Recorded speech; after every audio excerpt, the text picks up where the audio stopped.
Isang pinagpalang gabi po sa atin lahat at welcome pong muli sa ating pong United Prayer Meeting every Friday po dito sa Rema Evangelistic Church. At I pray and I know na everyone naman po, lahat po na nanonood ngayon ay malusog at kasalukuyang patuloy na pinagpapala ng Panginoon. Amen po. Kung meron ka pong kasama ngayon, katabi, batiin mo naman ng congratulations. Kasi kung titignan natin mga kapatid, December na. Yung iba nakakuha na ng 13 month. Yung iba ay patuloy, kahit na walang 13 month ay tuloy-tuloy yung blessing na pinagkakaloob ng Diyos. Pero patapos na ulit ang taon. And praise the Lord. Nandito ka. Nandito tayong lahat at muli magdinilay-nilay para sa salita ng Panginoon. Amen po. Ngayon mga kapatid, these past few days, narinig po natin yung mga steps ng healing ng dinudugong babae sa Mark. And aware po tayo doon. Ito po yung isang miracle na pinakita ng Panginoong Hesus nung siya po ay nagpapagaling. At alam niyo po, napaka-symbolic ng story na ito. Na kung makikita nga natin mga kapatid, no, na ang babaeng ito, sabi sa kwento, ay kumbaga naubos na yung kanyang kayamanan dahil sa pagdurugo.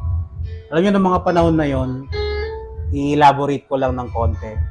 Ang pagdudurugo po kasi ay parang simbolo ng uncleanliness. It's ceremonically na kumbaga parang kapag ka ikaw ay may ganong kalagayan, supposedly hindi ito magtatapos o hindi ito lalagpas ng 7 araw para ikaw ay payagan na dumalo sa mga tradisyon, sa mga simbahan, panunukal. Ito pa ay isang sa tradisyon ng mga Israelita o mga Hudyo. Pero noong mga panahon na yun, mga kapatid, 12 years na dinudugo ang babae. Napakahabang panahon. Pero sa isang pagkakataon na kung saan, gaya nga ng nabanggit nila Pastora Irish, ay, alam mo yun, out of desperation, pumunta siya. Sumugod siya sa karamihan ng tao para mahawakan si Jesus. Alam niyo po, si Jesus that time, parang artista. Amen. Na maraming nakarinig ng kanyang mga pagpapala, mga milagro. So, we expect na, alam niyo, napakaraming tao. Napakaraming tao. Pero gaya po ng nabanggit ni Pastora AC, na andun yung effort na nagsumiksik. Imagine niyo, no, kung nakakita po tayo ng concert ngayon, sa mga makabagong concert na halos wala kang madaanan, imagine niyo po na siya, na dinudugo, may sakit. Actually, sabi nga po sa mga Bible scholar, yung kumbaga, parang kung i-picture out po kasi natin yung kwento is nahawakan niya yung laylayan, meaning hindi po siya nakatayo, siya po ay gumagapang. Amen. And hindi malayo na nung mga panahon na yun, naaapak-apakan siya ng karamihan ng mga tao. Naaapak-apakan siya, kumbaga, despite of the struggle, the pain ng katawan niya, mas pinili niya na sumuong para lang maabot si Jesus. Out of desperation. Kasi bakit? Sabi doon sa second steps, na-consume na niya lahat ng remedies, lahat ng human remedies, available technologies ng panahon na yon ng mga tao, nasubukan na niya. Ang term nga po, sabi ng mga Bible scholar, na yung specific disease ng babaeng dinudugo, mga kapatid, ay menorrhagia na tinatawag. Which is, ito yung abnormal na, yung pagdudugo. Na kung saan, Ngayon, sa kasalukuyan na hindi na po totally serious dahil madali na pong agapan ng mga makabagong medisina. Pero nung mga panahon na yun, mga kapatid, bukod sa ceremonically na karumihan ng tingin nila, ay wala pa pong, kumbaga, walang lunas. At yung pangatlo, alam nyo, naubos yung kanyang pera. At yung pang-apat na steps, mga kapatid, ito yung narinig niya sa Jesus. Alam nyo, kung susumahin natin yung mga steps, actually, hindi ito totally steps ng Lord. Kumbaga parang ito yung, ito yung mga way na sinukob siya ng kaaway. Ako makikita natin na ginawa siyang desperado. Pero ito rin yung way ng Lord para maabot siya. Alam niyo, meron kasing dalawang klase po ng mayaman na nabanggit po sa kwento ng Bible. Bukod po dito sa babaeng dinurugo. Meron pa pong isang mayaman na tinatawag nila na isang mayamang lalaki na kung saan, mga kapatid, na same thing. Siya ay naniniwala sa mga milagro ni Jesus. Kaya napatanong siya, ano pa ba yung mga dapat kong gawin para makamtan yung kasaganan, makamtan yung buhay na walang hanggan. Alam niyo, mga kapatid, nang sumagot si Jesus, na ipamigay mo ang lahat ng iyong ari-arian. Sad to say, tumalikod ang lalaki at umalis. Minsan natanong ko po, ano kaya nangyari sa lalaki na yon? Hindi na bumalik. Pero alam nyo, ang babaeng ito, mga kapatid, gaya ng nabanggit ng mga kapastoran natin, isang karakteristik yung nasa sa kanya kung bakit siya pinagaling ng Diyos. Sigurado naman tayo, mga kapatid, no, dahil nga si Jesus ay maraming pinapagaling that time, marami rin ang umahawak sa kanya. Marami rin ang lumalapit sa kanya para humingi ng tulong, para magpagaling. At sigurado ako, marami ang umiiyak, marami ang buong puso rin na talagang lumalapit na naniniwala sa kanya. Actually, ang pagpunta nga ni Jesus sa lugar na yan, mga kapatid, ay hindi naman dahil sa babae. Merong isang leader, si Jairus, na kung saan ni-request yung kanyang presence na ilay hands yung anak niya na may sakit. Yun ang pakay ni Jesus. Pero alam niyo, ang babaeng dinudugo, mga kapatid, out of desperation, gumapang siya. Alam niyo yung isang bagay na meron sa kanya? Childlike faith. Kasi sabi ko nga, mga kapatid, no, kung iisipin natin, halos lahat ng tao ng mga panahon na yun, sigurado ako, umahaplos kay Jesus. Kung i-compare nga natin ngayon, no, napakarami pag nakakita tayo ng artista, maraming nagpapapicture, maraming dumidikit. At sigurado ako, nung panahon na yun, mga kapatid, kay Jesus maraming humahawak. Pero bakit ang babaeng nasa baba, na may pananampalataya, ang siyang naramdaman niya? Amen po. Kasi alam niyo, isang bagay na marirealize natin, yung faith na pinakita ng babae, hindi lang basta faith. Kasi sigurado nga ako, mga kapatid, nung panahon na yan, marami ang nagpi-faith kay Jesus. Na mahawakan lang sila. Actually, dito nga po nanggaling, base nga po sa mga Bible scholar, no, dito daw po nanggaling yung mga tradisyon na, yung mga hinahaplos-haplos ng ibang sekta, ng mga padyo, kung ano-ano. Pero alam nyo, kagaya ng babaeng ito na may tinatawag na childlike faith, na kung saan, andun siya sa pinakamababa, na alam niyo, para siyang isang bata na, Lord, ikaw na lang yung kailangan ko. Lord, ikaw na lang ang makakatulong sa akin. Na hindi niya na naisip na after kung gagaling ako, babalik ako kasi mayaman ako. Posible ako yumaman ulit. Kasi may kakayahan ako, naging mayaman na ako dati.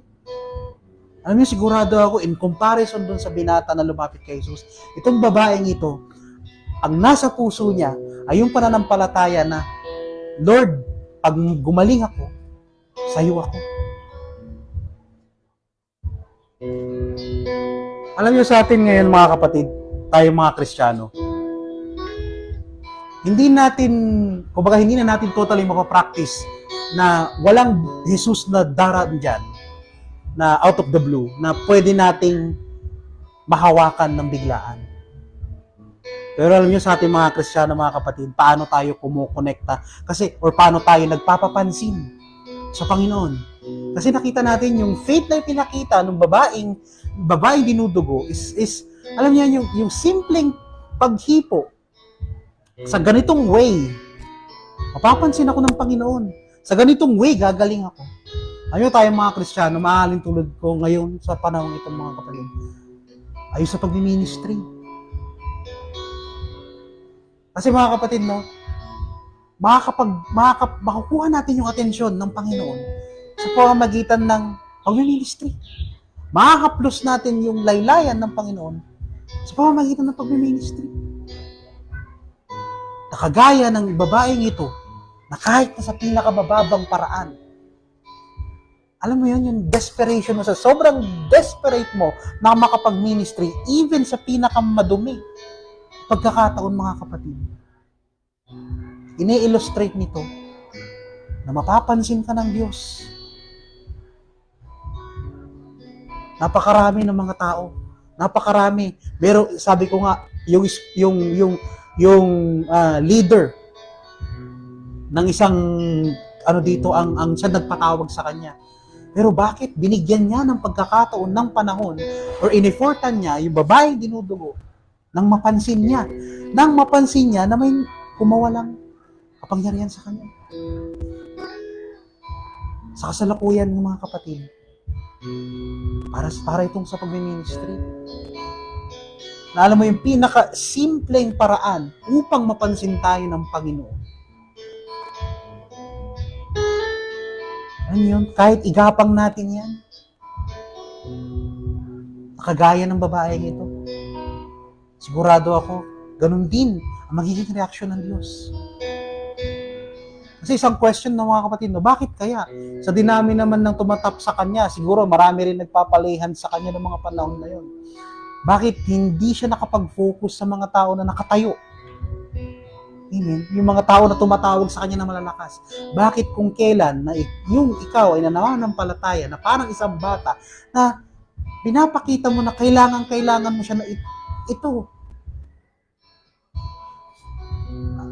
Alam niyo, kung titignan po natin, para ini-illustrate nga nito, alam niyo isang bata na kapag ka may gusto sa nanay or sa tatay ay umahawak sa laylayan ng pantalon or ng palda. Alam niyo, isang illustration, mga kapatid, na mas nakikita tayo ng Panginoon na kung kailan tayo mahina. Isang illustration na kung saan mas napapansin tayo ng Panginoon kung kailan admitted tayo na despite na kung sino man tayo sa kasalukuyan, kung ano man ang estado natin sa buhay, Lord, kailangan ka namin. Ano nyo, yun yung hindi naisuko ng lalaking mayaman in comparison sa babae dinudugo. Nung sinabi sa kanya kung paano gagaling, hindi na siya bumalik. Kasi mahirap. It's just so happen, mga kapatid, na ang babaeng ito ay wala na lahat sa kanya.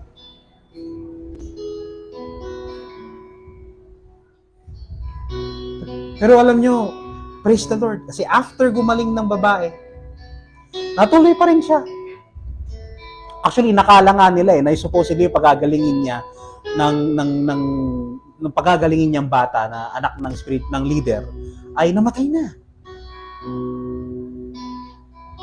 Pero alam niyo, sabi ni Jesus, pinaalis niya hindi niya pinasunod yung mga tao. Yung tatlong disipulo lang niya ang pinasama niya sa loob ng kwarto at kasama ng magulang. Sinabihan niya ang bata na, in translation po, neneng, bumangon ka. Nabuhay. Nag-iiyakan na yung mga tao. Alam niyo, nabanggit ni Pastor Irish na 12 years na dinudugo yung babae. Significant number, mga kapatid, na it indicates God's authority. Number 12. Completeness. Ito ay dahil sa 12 tribes ng Israel. na inimprint ng Panginoon sa kanyang 12 disciples. At alam nyo ba, yung bata na gumaling, na pinagaling o binuhay muli ni Jesus, 12 years old. Dito pinapakita mga kapatid na on God's authority sa atin na may mga childlike faith. Walang imposible sa paggaling. Sa pamamagitan lamang ng mag-faith ka na parang bata.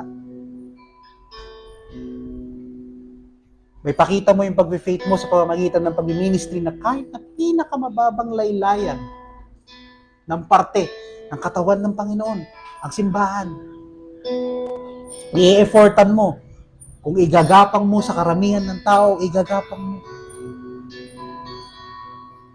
At sigurado ako mga kapatid, gaya ng babaeng ito, sasabihin sa atin ng Panginoon, pinagaling ka ng iyong pananampalataya. Ibinigay sa iyo ng kagustuhan mo, ang binigay ng iyong pananampalataya ang lahat ng kagustuhan.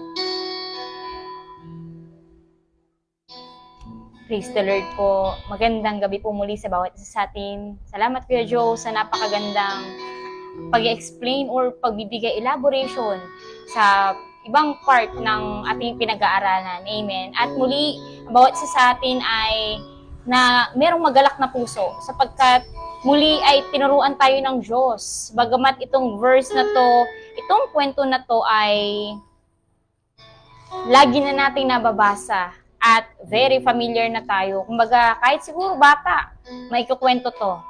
Amen po. Pero alam niyo po, hindi pumapalya ang Diyos na ipakita na sa bawat sandali, sa bawat oras ng buhay natin, kung patuloy natin isisik ang Diyos, ay patuloy siyang mangungusap sa atin. Amen po. Shinare na ating mga kapastoran yung bagay na naranasan nitong babaeng ito na siyang dinudugo. Amen po. Kung makikita po natin mga kapatid, no, karamihan ng mga pinagdaanan niya ay problema. Amen. Alam niyo po, minsan sa atin mga Kristiyano, nakikita natin ang problema as problema. Pero alam niyo po ang Diyos, nakikita niya na ang bawat pagsubok sa buhay natin ay isang opportunity para sa Kanya upang maranasan natin ang kapangyarihan at kadakilaan niya. Amen po. Itong babae po na ito mga kapatid, ayon po sa kwento ng Bible, ayon po sa salita ng Diyos, ito po ay napakayaman. Amen po. At shinare po sa atin ni Pastor Mulo at ni Pastora Sheila na itong babaeng ito ay determinado na mahawakan ang Panginoong Hesus. Amen po. At nabanggit po ni Pastor Mulo na itong babaeng ito ay nagplano siya. Amen. Pinlano niya kung paano siya lalapit sa Panginoong Hesus. Bakit siya nagplano mga kapatid? Kasi narinig niya ang mga himalang ginagawa ni Hesus. Ngayon po, kailan po ba tayo dapat nananampalataya? Ito ba ang pananampalataya ba ito yung bukas, kailangan mo na pero mananampalataya ka ng umaga, ng bukas? Alam niyo po, ito yung isa sa tinuturo sa atin ng Lord sa pamamagitan ni Pastor Boy nung camping. Na ang pananampalataya ay binubuo yan day by day. Sa 12 years niyang pagdudugo mga kapatid, sigurado po ako na habang ginagawa niya yung mga remedies, pumunta siya sa mga doktor, alam niyo po, sa puso niya, nabubuo na ang pananampalataya. Kaya naman, nung lumapit siya sa Panginoong Hesus, alam niyo po, buong-buo yung pananampalataya niya.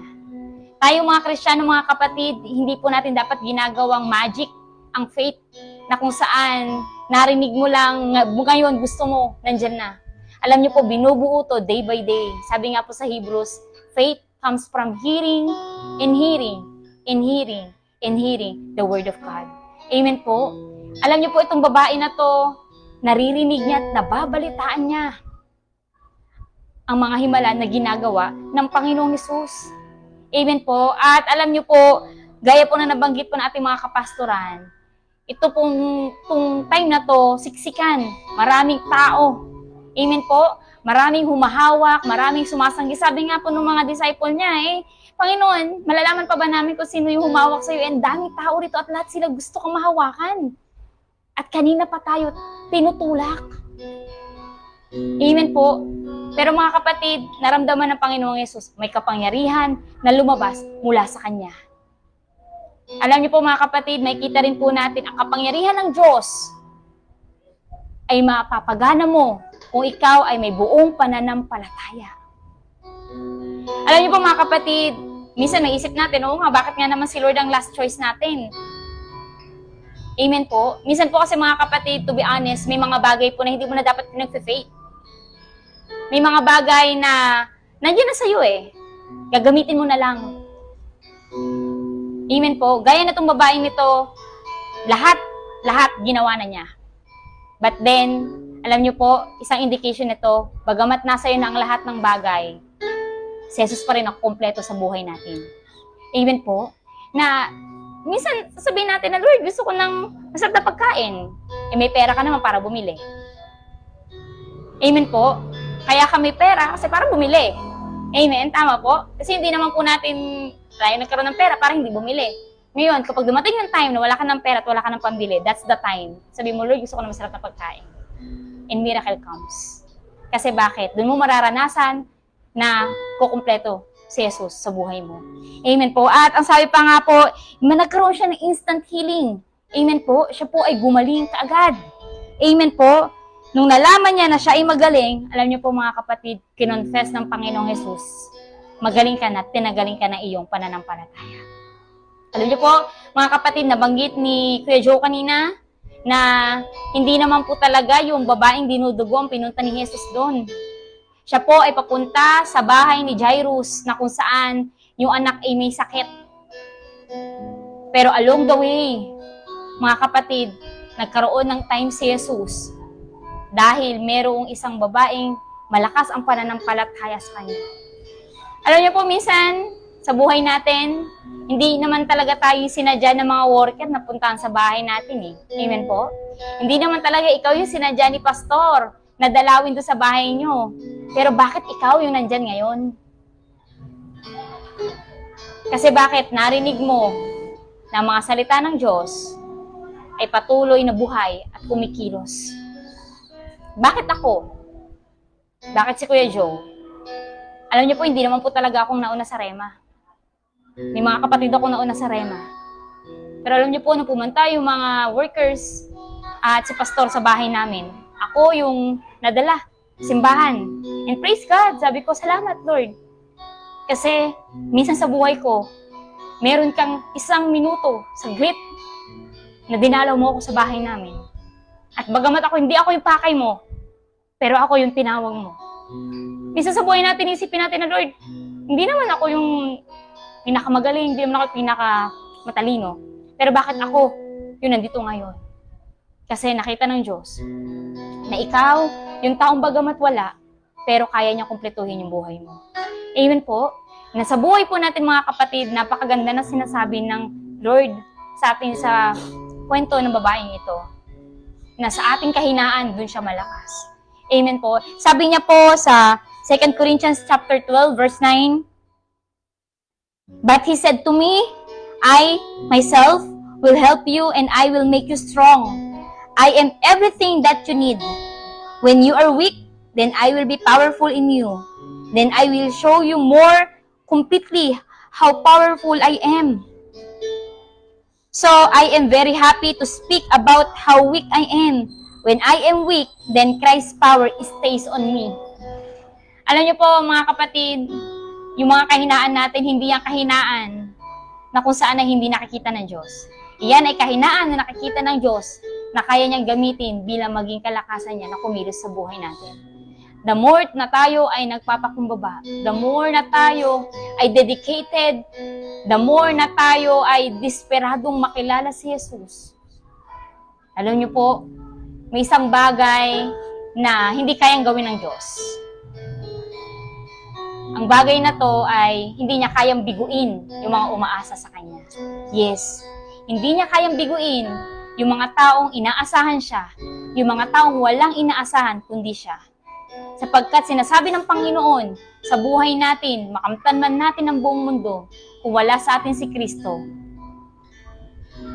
wala rin tayo. I am nothing without Christ. Alam niyo po, itong babae na to, minsan pa pinatunayan sa kanya ng Panginoon. Hindi ka lang pinagaling, nilinis ka pa. Sapagkat kung narinig natin yung mga turo ng ating mga kapastoran ng mga panahon ni Jesus, kapag ikaw ay dinudugo, kapag ikaw ay may ketong, ikaw ay consider as marumi. Pero alam niyo po, sa pagpapagaling ni Jesus, sa babaeng ito, hindi lang siya gumaling, kundi siya ay luminis. Lahat ng kanyang nakaraan, lahat ng kanyang kasalanan, ay tunay na hinugasan at nilinis na ng Panginoon. Alam niyo po mga kapatid, itong babae na to, for sure, siya ay nagkaroon ng panibagong buhay. Siya ay nagkaroon ng panibagong simula. Kaya nga po, sino mo nakipag-isa kay Kristo ay hindi na yung dating noon. Hindi na siya yung luma. Siya ay bago na. Bagong nilalang na siya. Kaya itong babae na to, praise the Lord, binigyan siya ng pag-asa ng Panginoon, binigyan siya ng magandang simulain ng Diyos upang siya ay magpatuloy at nasisigurado ko po mga kapatid, itong babae na to ay hindi niya mapipigilan ang sabihin kung gaano kadakila at kung gaano kamakapangyarihan ng Panginoong Hesus. Alam niyo po mga kapatid, nung time na yon, nagstay pa si Jesus nung time na yon kasi dapat nga pupunta siya sa bahay ni Jairus. At gaya po na nabanggit ni Kuya Joe kanina, yung anak ni Jairus na may sakit ay nadatnan niyang patay na. Nadatnan niyang patay na. Kasi bakit? Medyo na-delay, gawa ng may isang babae na pumuko na kanyang atensyon at nangailangan ng kagalingan. Pero yung kagalingan na yon mga kapatid ay hindi niya nakuha dahil sa inoffer ni Jesus. Yes, hindi niya inoffer proactively, no? Hindi katulad ng mga bulag na sa daan na tinanong ni Jesus, anong gusto mo? Tama po? Nung tumawag yung bulag kay Jesus, Panginoon, Panginoon, nilapitan niya at tinanong, anong gusto mo? Itong babae na to, hindi tinanong ni Jesus kung ano gusto mo. Hindi siya proactively na tinanong ng Diyos. Pero alam niyo po, siya mismo ang pumili sa Panginoong Jesus. Pinili niya na mapalapit sa Diyos, pinili niya na mas makilala si Jesus. At iyon yung bagay na nakita ni Jesus. Kaya niya i-priority yung mga tao na siya rin ang pinapriority. Kaya niya unahin yung mga taong magpupumilit na makilala siya. Alam niyo po, sabi po sa Romans, those who seek diligently will be rewarded. Yung mga taong nagsisik sa Panginoong Hesus ang buong puso, sila yung makakasumpong. Amen po. At bagamat na si Jesus ay medyo naalintana yung pagdating niya sa bahay ni Jairus at yung may sakit na bata ay namatay na, alam niyo po, walang imposible sa Diyos. Yung patay ay muli niyang binuhay. At muli, yung mga taong nakakita, yung mga taong nakawitness ng ginawa ni Jesus, muli ay pinuri ang Ama. At doon nagagalak ang Diyos Ama sa langit. Kapag siya ay napapapurihan sa mga bagay na ginagawa sa atin ng Panginoong Jesus. Amen po. Kaya encouragement po sa bawat isa sa atin, bagamat tayo ay dumaranas ngayon na anumang uri ng sakit. Sakit man yan, physical, sakit man yan, financial, sakit man yan, emotional, or sakit man yan, spiritual. Alam mo, kapatid, kung pipiliin mo lang, isiksik ang sarili mo sa Panginoong Hesus, mapapansin niya tayo at muli bibigyan niya tayo ng panibagong buhay. At ang gusto ng Diyos, sa buhay na tatahakin natin pagkatapos ng mga pagsubok na to, kapatid, ay magpapatuloy tayo ng kasama siya. Mga kapatid, lilinawin ko, no, ang Panginoong Hesus ay hindi niya kayang magbigay ng sakit sapagkat wala siyang sakit. Amen po? Kasi kung hihingan niyo ako ng 1 milyon ngayon, hindi ko kayo mabibigyan ng 1 milyon kasi wala akong 1 milyon ngayon. Pero, siguro sa next time. Pero, mga kapatid, ang Diyos ay nag-o-offer ng kagalingan. Amen po? Hindi siya makakapagbigay ng kahirapan sapagkat hindi siya mahirap. Siya ay mayaman. Kaya ang ino-offer sa atin ng Panginoon, mga kapatid, kagalingan ng katawan, kagalingan ng spiritual, kagalingan emotional, maging sa financial, at sa iba pang aspeto ng buhay natin. Kapatid, kailan mo pipiliin na lumapit sa Panginoong Hesus? Kailan natin pipiliin na ipilit yung sarili natin sa Diyos? Kailangan pa bang dumating tayo sa point na kagaya nitong babaeng ito, na ubos na ang lahat-lahat sa kanya? Na halos gumapang na siya sa sakit. Na halos wala na siyang maging kaibigan dahil siya ay consider as marumi. Kailan tayo lalapit sa kanya? Alam niyo po, kapatid, hindi pa huli ang lahat. Ito yung time na kailangan natin mag-decide. Ito yung time na kailangan natin ang Panginoong Hesus. Sapagkat anumang bagay na meron tayo, higit pa rin natin kailangan ng Diyos. Sapagkat yung mga bagay na yan, kaya niya ibigay. Yung mga bagay na yan ay kaya niya i-provide. Ngunit kapatid, ang kaligtasan ng ating spiritual ay hindi mabibili ng kahit anumang pera. Hindi mabibili na anumang kayamanan. Sapagkat walang sino man ang makakatubo sa buhay ng tao, liban na lamang kay Jesus na namatay sa krus ng Kalbaryo. Kaya kapatid, tanggapin mo yung ino-offer ng Diyos. Ngayon yung tamang time upang piliin natin siya at kunin yung kagalingan na nagmumula sa Kanya. Kaya po, in-encourage ko pong bawat isa sa mga oras na to, tayo po ay patuloy na manahal sa presensya ng Diyos habang tayo ay nagpupuri sa Panginoon. Hallelujah, Lord. Salamat, O Lord, sa patuloy mong pagsama sa amin, O Diyos. Patuloy kaming aawit. Patuloy namin itataas, Panginoon, ang aming mga tinig, Panginoon. Nakikita mo, Lord, yung sitwasyon namin. Nakikita mo, Panginoon, yung mga pinagdadaanan namin, Panginoon. Sa mga oras na to, Lord, maaaring may mga kasamahan po kami na hindi na po nila alam ugat. Kung kanino lalapit, Panginoon. Kung kanino, Panginoon, makipag-usap. Ngunit, Lord, nandyan ka. Handa kang makinig, Panginoon, at handa mo kaming tulungan, Panginoon. Alam mo, Lord, sa mga oras na to, dinggin mo ang aming mga tinig, ang aming mga papuri, ang aming pagsamba, Panginoon, at ang aming mga panalangin, O Diyos. Hallelujah, Lord Jesus. Saan manggagaling ang tulong ko? Panginoong Jesus, ako ay dinggin mo, pag-asa ko ay sa'yo, magtitiwala ako, pag-ibig mo, lagi ang sandigan ko. Muli pa, saan manggagaling ang tulong ko? Panginoong Jesus, ako ay dinggin mo, pag-asa ko ay sa'yo, magtitiwala ako, pag-ibig mo, lagi ang sandigan ko. Pangalan mo ang tatawagin ko. Jesus, ikaw ang kagalasan ko.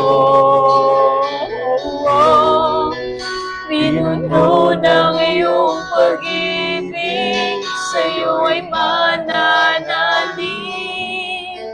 Tapat ka, Jesus, sa buhay ko.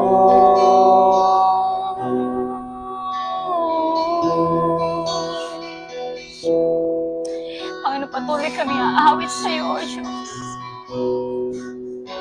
Saan manggagaling ang tulong ko? Panginoong Jesus, ako ay dinggin mo, pag-asa ko ay sa'yo, magtitiwala ako, pag-ibig mo, lagi ang sandigan ko. Saan manggagaling, Panginoon? Saan manggagaling ang tulong ko?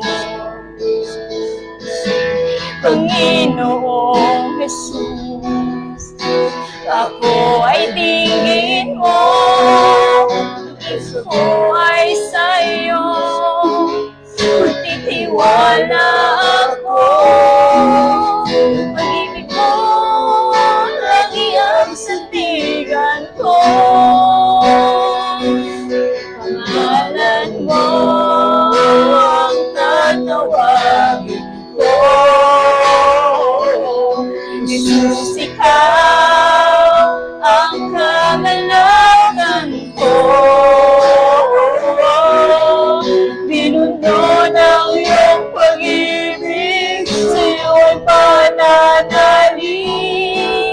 Tapat ka, Jesus, sa buhay ko. Jesus, ikaw ang liwanag. Panginoon, hatid mo'y pag-asa sa lahat ng tumatawa.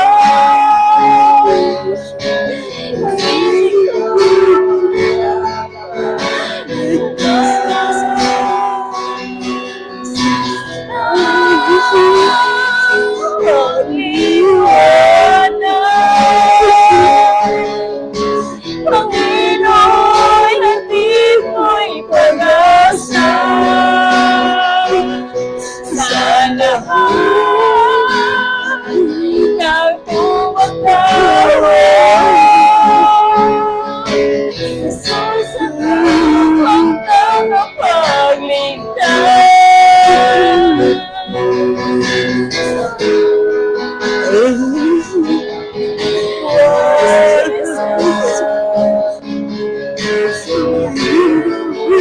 hatid mo'y pag-asa sa lahat, Panginoon.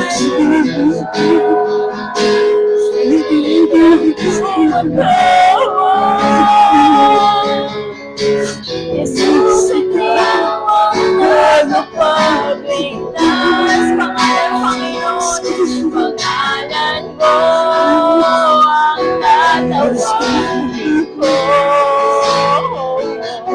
Jesus, ikaw ang kalakasan ko. Minuto ng iyong pag-ibig, sa'yo ay nananalig. Tapat ka, Jesus, sa buhay ko. Jesus, ikaw ang liwanag. Panginoon, hatid mo'y pag-asa sa lahat ng tumatawa. Jesus, ikaw ang tagapagligtas. Jesus, ikaw ang liwanag.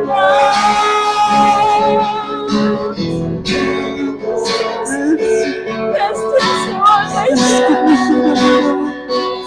sa lahat ng tumatawa. Jesus, ikaw ang tagapagligtas. Pangalan mo, Panginoon, ang tatawagin ko. Jesus, ikaw ang kalakasan ko. Minuto ng iyong pag-ibig, sa'yo ay nananalig. Tapat ka, Jesus, sa buhay ko. Jesus, ikaw ang liwanag.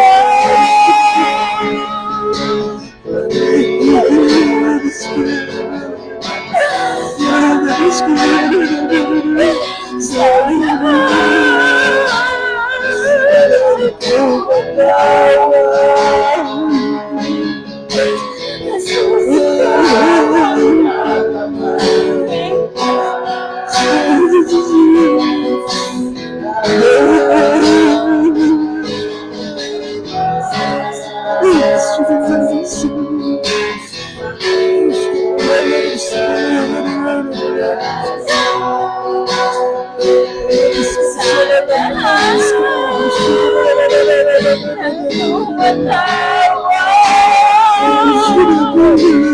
Jesus, ikaw ang tagapagligtas.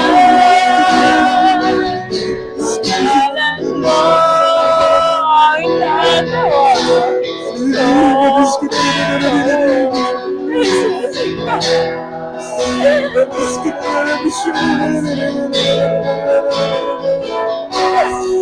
Pinuno ng iyong pag-ibig, sa'yo ay mananalig.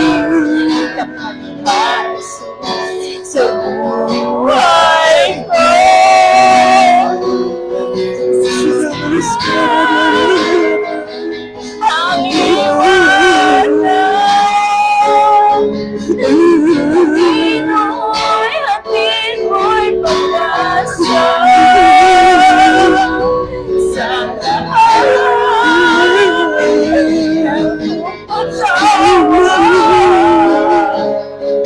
Jesus, ikaw ang tagapagligtas.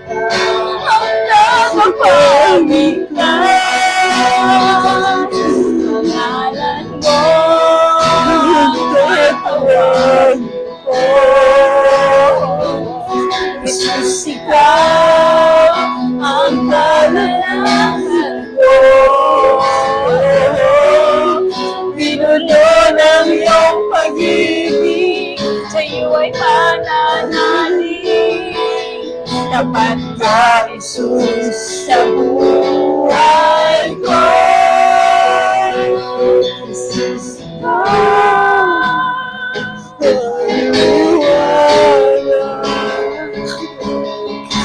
Panginoon, mo'y pag-asa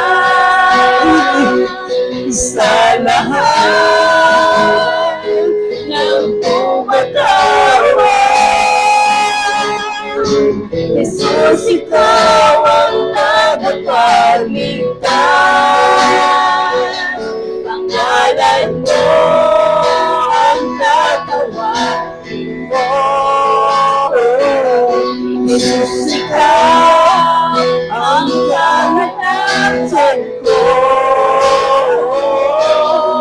Binundo ng iyong pag-ibig, sa'yo ay pananalig. Dapat ka, Jesus, sa buhay ko. Pangalan ng Panginoon ko ang tatawagin ko. Jesus, ikaw ang kahanapsan ko. Binundo ng iyong pag-ibig, sa'yo ay mananalig. Dapat ka, Jesus, sa buhay ko.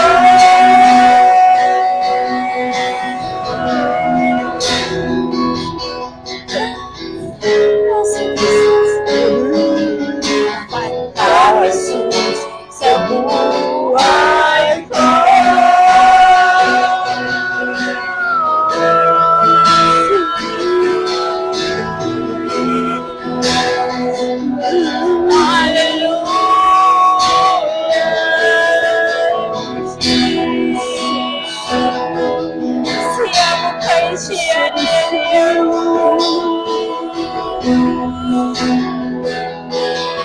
Hallelujah.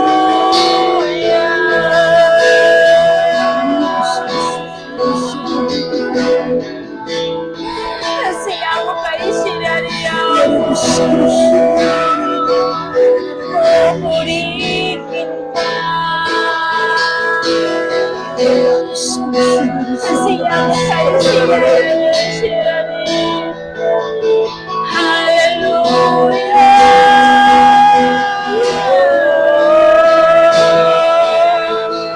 papurihin ka.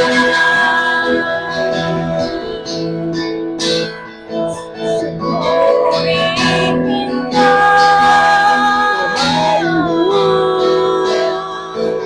Salamat Panginoon.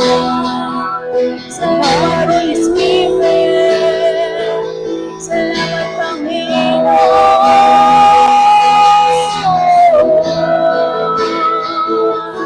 Papurihin ka. Worship you, Lord. Holy Virgin.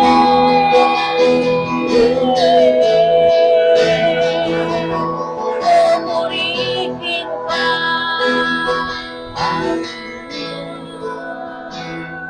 Salamat Panginoon.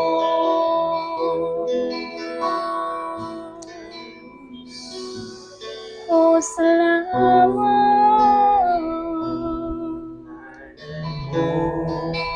Ang tatawagin ko, oh, Jesus, ikaw ang kalakasan ko.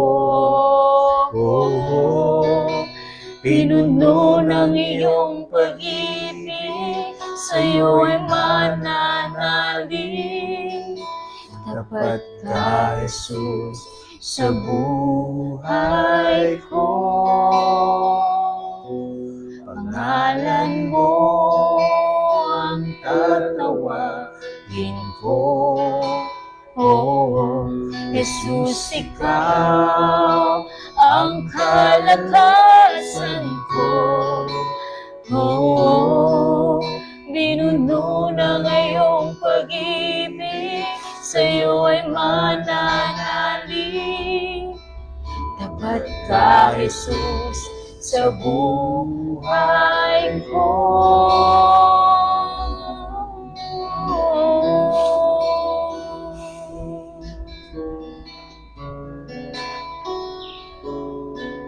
Tapat ka, Jesus, sa buhay ko.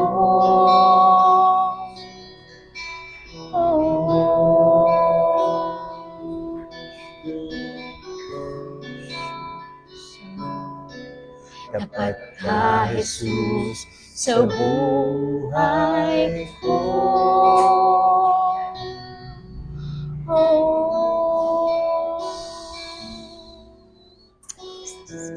Hallelujah, O Lord, sa pangalan ni Jesus, kami nagpapasalamat, Panginoon. Kami pinaunlakan mo ngayong araw na ito, Lord, na muli makapagbunyi at makapagnilay-nilay ng iyong salita, Panginoon. Lord, gaya nga ng sinabi mo sa illustration mo sa Panginoon, sa babaeng binudugo, Panginoon, na kami ay magsusumiksik sa iyo, Panginoon, upang kami iyong mapansin. Maibigay, Panginoon, ang kagalingan na nararapat para sa amin, Panginoon. Alam namin, Panginoon, na hindi nanggagaling sa iyo ang sakit.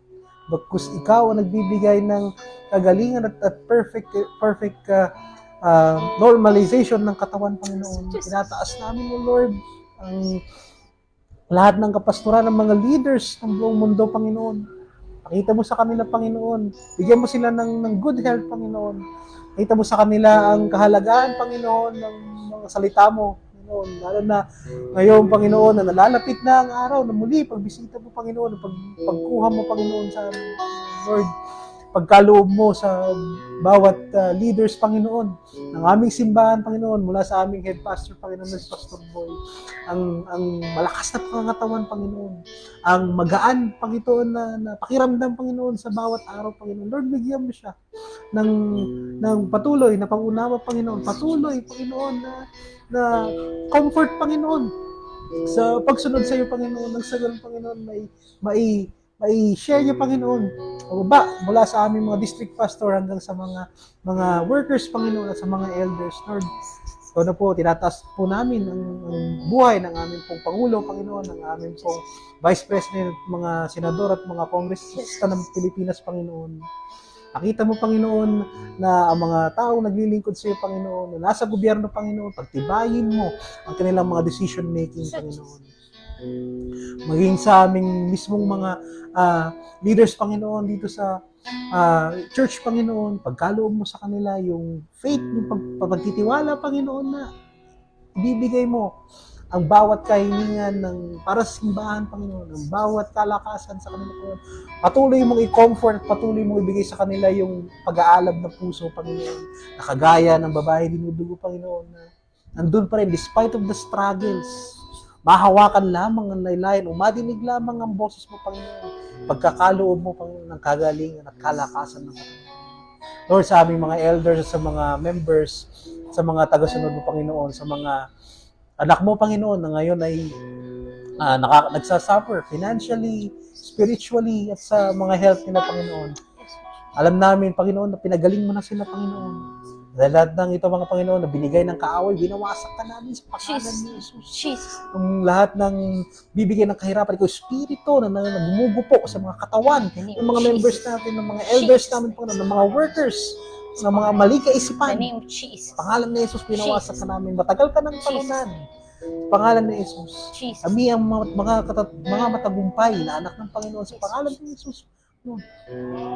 Lord, nataas na po namin, Panginoon, ang gabi ito at mga susunod pang mga araw, Panginoon. Mga susunod pang taon, mga Panginoon, na paglilingkod sa iyo. Kagalingan, kalakasan ng katawan at pagpapala, patuloy mong isupply sa bawat isa, Panginoon. Nataas namin ito sa pangalan ni Jesus. Hallelujah, Lord. Salamat, Panginoon, sa patuloy mong pagbibigay sa amin ng opportunity, O Diyos, na muli, Panginoon, ay maka-fellowship, O God. Tunay nga, Lord, na salamat. Salamat, Ama, sapagkat, Lord, muli ay patuloy mo kami ni-remind, O God, na kaya mong gawin ang lahat, O Diyos.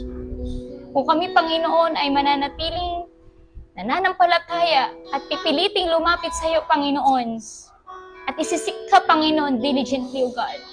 Lord, patuloy ko pinagkakatiwala sa iyo, Panginoon, kabuuan na rin may Evangelistic Church International, Panginoon. Lord, sa nalalapit naming training, Panginoon, ng mga workers, Panginoon. Tunay nga, Lord, ngayon pa lang, O Diyos, kausapin mo na, Panginoon, yung mga tinawag mo, Panginoon, upang, Lord, maglingkod sa iyo, Panginoon, sa susunod na term, O God. Lord, muli, Panginoon, kausapin mo sila, Panginoon, ayon sa kanilang pagkakatawag, O Diyos. Salamat, Lord, sa training site na ibibigay mo sa amin, Panginoon.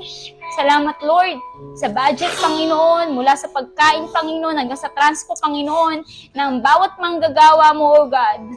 Salamat, Ama, gayon din, O Diyos, yung bawat Christmas party, Panginoon, Christmas celebration, Thanksgiving celebration, Panginoon, na sa kadakilaan mo, Panginoon, sa buong taon, O Diyos, ay naranasan namin, Panginoon, yung katapatan mo sa amin, O God.